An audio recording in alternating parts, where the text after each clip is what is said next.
Good morning. Folks, I was told that I'm the sole international speaker. Is that true? Is there anybody else who's come from outside Australia? Yeah, sure. I don't see anybody nodding or putting up their hands. So here I am from India, and I have to say that, although yesterday I was in Fiji and I had to keep taking the podium to say that I'm not from Fiji. I'm an Indian from India. Right, and I've been given 10 minutes, I believe, on why and how to save a species. I put the why there, and as you heard some of the indigenous perspectives, and I wish I had thought of that or knew them before, but when we talk about this in India, we start with the whys, because it is an important thing to know as to why we save a species, and each one of us do it for a different reason. Do I operate this through this? Yeah, it does happen. All right. So, there are several reasons, and when I was young, my father used to challenge me. He's a sort of philosopher, and he used to challenge me as to why you would do anything anti-Darwinian, like saving a species that are meant to go, right? And why would you want to save a tiger or a rhino? A rhino particularly he had a problem with. He said that nobody would love it except its mother. He said, it's so ugly, it should go, he said. Right? He said, why are you wasting your time trying to save this animal? So there are various answers to this, I suppose. And there's only one unselfish one. And the others are all selfish. And I'll just go through them very quickly. So deep ecology is the only unselfish one. And you heard some of the indigenous speakers talk about that the worth of these fauna, flora, and fungi, all the three Fs, which is now very much part of species conservation, is independent of the usefulness for us, for human purpose, and that we are one of several million species that are in this world. And a lot of Indian ethical-based conservation is based on that. And in a way, the Indian soil, and some people say religion and stuff, it's not really. It's the Indian soil, whatever religion you're from, and Sri Lankan and Nepalese and Bhutanese, that part of the world. For us, this is an extremely important reason why we conserve species. We do think that every species must be conserved for their inherent worth on land. There are others who say, I like to see it and I want to preserve it, right? I used a biblical phrase, but it can really be anything else. And this is the only unselfish one, really. This is the only one which is philosophically undeniable. I mean, nobody can say that that's wrong because you're not challenging anybody to think of it in a broader perspective. Selfish, but you can say, I like it. Now, I can tell my father that you don't like the rhino, but I like the rhino. And I want to save it, and I find it beautiful. And that's very difficult philosophically to beat. All other arguments can have a counter-argument as to why you're saving it. However, most of us don't necessarily protect it for this either, really. So another thing that in many parts of the world, and I've used some religions, but literally in every religion, if you go, you will find quotes that tell you that species other than man are also part of the same world and we need to protect it and save it. So it could be a spiritual belief, a religious belief as well, which tells you to do it. And finally, the thing that possibly many of you here in the room would be using, and the most fundamental level which we learned in school was a science in the web of life. And as you grow up, you realize that really doesn't work actually scientifically, because that web of life is actually a slightly outmoded concept. But that's how these things are taught in school, even today, in some parts of the world at least. But the fact that we are all interconnected at some level, and that selfish reason of protecting the human species is at the center of it. With a view on a political audience or a view on a bureaucratic audience, we use some of these, which is the economic rationale for saving species and some things that really matter to us for human survival as well. So still an extremely selfish reason, that we need to save these species, and I'm not reading it out, you can look at it, but there are, supposedly $125 trillion annually to the global economy. I personally, I'm not quite sure how that figure came about, but that is possibly a computational figure of the very minimum that species economically mean to us.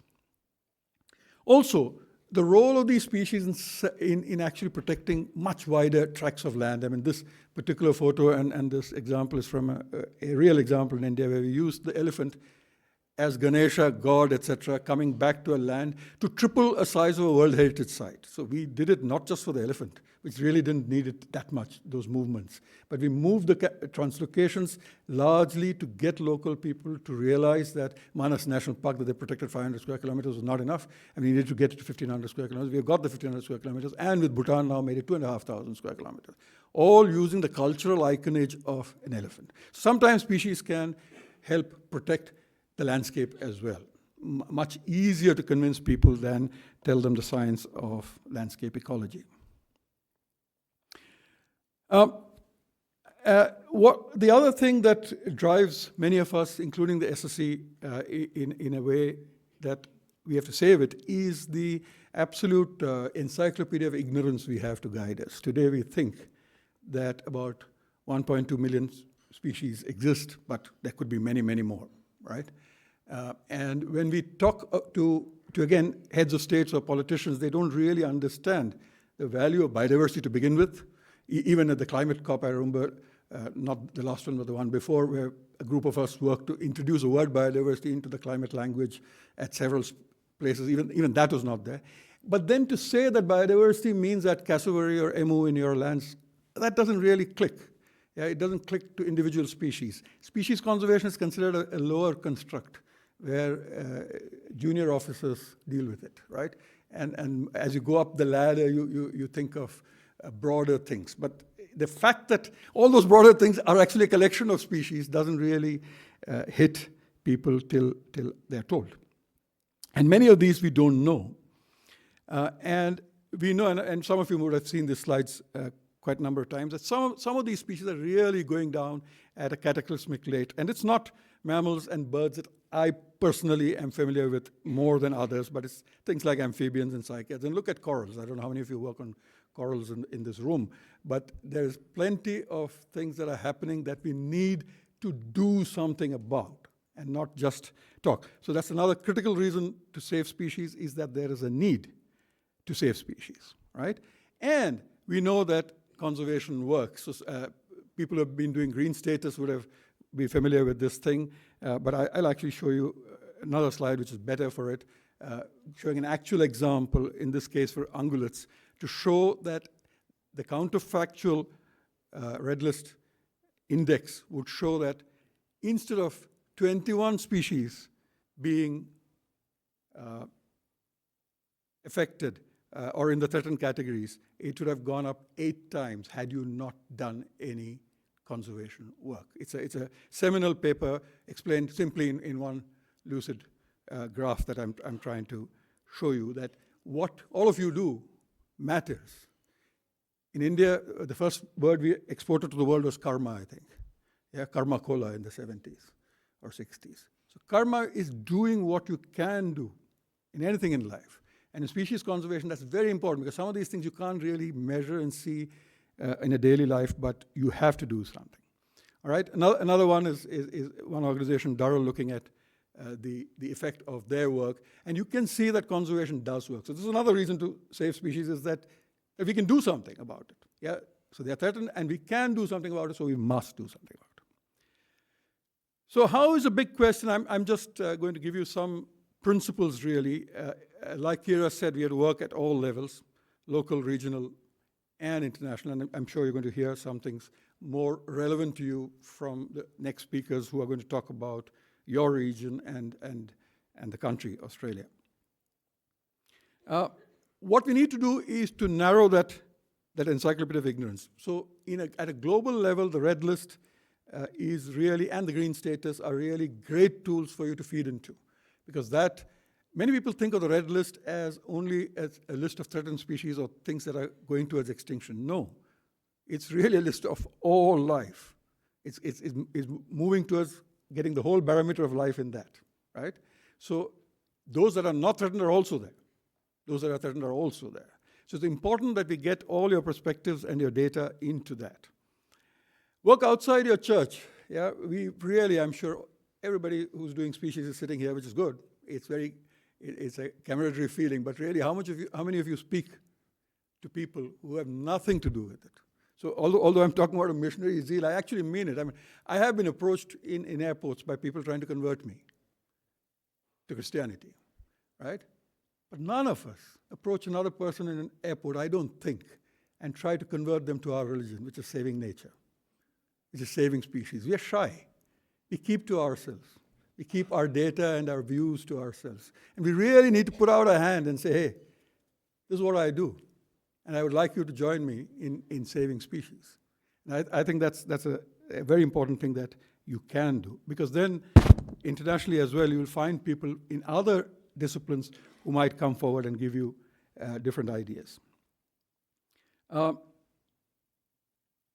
Those who don't care for species, who think they're a waste of time, are your prime audience. And especially internationally, you look for those people. I mean, a good set of people to think about is politicians. And I've spent a lot of time with a number of politicians, including heads of state, trying to tell them how important it is, including my own head of state who in a personal thing with me said he doesn't care for species, right? But you have to discuss and try to convince them. That's important. Once again, it's going outside your comfort zone, okay? And use the best science to inform you. I don't need to tell you all that, I'm sure. But use the best art to communicate it. Conservation is the art of the possible, not the science of the impossible. Science is a great tool that you use in an artful manner to get things done. And species conservation, for a long time, we are talking about the science, but we're not really translating it to move that needle. And I think we should really use the art. So focus on large impacts and monitor at shorter benchmarks. That I'm sure is something you've heard of. By the way, that's one of the photographs I took this time in Australia of one of your species. I couldn't download many, but I was in the wet tropics for the first time. I was blown away by your biodiversity, and a lovely fig parrot caught my eye. So as Kira said, and I'm going to end in the next 2 or 3 slides, as Kira said, I'm nominated to be the next chair of the Species Survival Commission, a great honor. I've been on the steering committee for the last 8 or 9 years, and I've been a member for 30 years. I chair the elephant specialist group in Asia for the last 10 or 12 years. So I've known SSC for 39 years, I think. So wonderful to be able to look at the variety of fauna and flora and fungi we have to save. And the SSC works through an assess, act, and plan, assess, plan, and act in that order. And you'll hear much of it in later discussions. The red list is the best known, perhaps, tool of SSC and perhaps of IUCN. I would like to think, if you go out into the streets, probably the thing that people think of IUCN would be endangered, vulnerable. These are the things that come out of IUCN. As a plan, I've put the Conservation Planning Specialist Group, which leads a lot of our plans, but a number of plans can be done at national levels as well, and how to integrate it as well. Yeah, but the ACT component has been a recent addition by my predecessor, John Paul Rodriguez, and I think there's been a good addition because the Commission cannot just sit back and have all this scientific knowledge. By the way, if you Google us on Google, you'll find we are the largest network of any set of people to save nature. It's in the Guinness Book of World Record, right? 11,500 people who are working voluntarily, almost, to save nature. So we have to act, and that component is something very important. So many of these things in the IUCN and the SSC level are global, but they have to come from you. And we've been having discussions of how even things like red list assessments can be done nationally as well, and can be synced with the global metric, as long as the mechanisms are used are the same. But really, a set of people sitting somewhere else need not necessarily form the basis of any of these things. It can really come ground up if that collaborative nature is there. And finally, I want to end by saying I love your zero extinction, but I would love that it goes actually to full recovery. And I'm glad that your commissioner gave us one example where you had a better recovery than even stopping extinction. So zero extinction is just about as much as it'll take me to have a good night's sleep. But really, we should look for full recovery. And at the international stage now, CBD is where people are looking to push towards nationally to commit. And there, the 2030 is your immediate goal, but the 2050 full recovery, as stated by Nature Positive, is a good one. I mean, all these dates are human constructs, so we make up these dates just so that we can work towards something. But ideally, as a nation, you must work towards recovering as many of the species as you can. So thank you very much. That's all I have, and I hope I kept to my time.